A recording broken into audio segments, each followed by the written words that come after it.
नमस्कार मित्रांनो. तर पुन्हा एकदा आपल्या जगदंब गोट फार्मवरती स्वागत आहे मित्रांनो.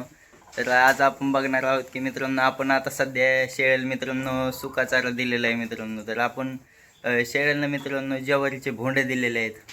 तर तुम्हाला दाखवतो मी कशा प्रकारे आपल्या शेळ्या भोंडे खातात मित्रांनो. तर आपले व्हिडिओ मित्रांनो आपल्यास आवडत असतील तर आपल्या चॅनलला सबस्क्राईब करा आणि व्हिडिओला लाईक करायला विसरू नका मित्रांनो. तर बघू शकता मित्रांनो, हे बघा आपले शेळ्या किती अतिशय छान पद्धतीने मित्रांनो गव्हाणीत आपण त्यांना बोंडे टाकलेले त्या खात पण आहेत. इकडं बाजूला आपलं कुक्कुट पण पालन पण आहे मित्रांनो आपलं. हे बघू शकतो मित्रांनो.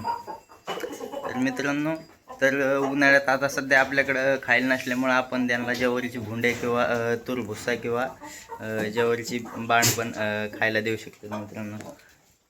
तर मित्रांनो बघा, इकडं आपण एक बिटल लाईनचा मेल पण आणलेला आहे मित्रांनो. आता तुम्हाला मी बॅक कॅमेरा करून दाखवतो मित्रांनो.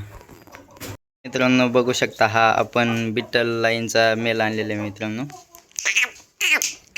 तुफान चल मित्रांनो. तर त्याला आपण आता गहून पेंड मानलेली मित्रांनो. तर ते काय आपल्याकडे आहे ना मित्रांनो. तर मित्रांनो हे बघू शकता, आपण त्याला चाटण वीट पण बांधलेले आहे मित्रांनो. तर ही कॅल्शियम देते मित्रांनो आपल्या शेळ्याकडांना, त्यामुळे आपल्या ह्याच्यात बांधित चला मित्रांनो अशी एक वीट मित्रांनो.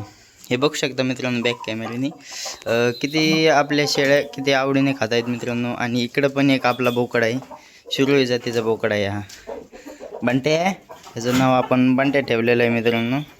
तर ह्याची क्वालिटी कमेंटमध्ये कशी ते पण एकदा नक्की कळवा मित्रांनो.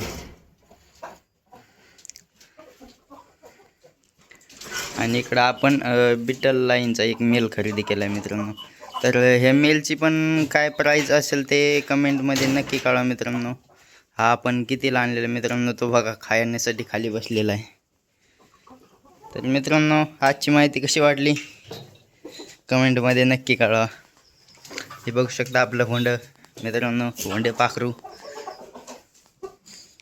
ए भोंडा बघू शकता मित्रांनो, ही भोंडे आपलं.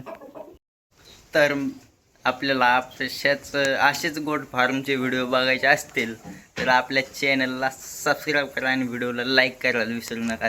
धन्यवाद. Bye bye.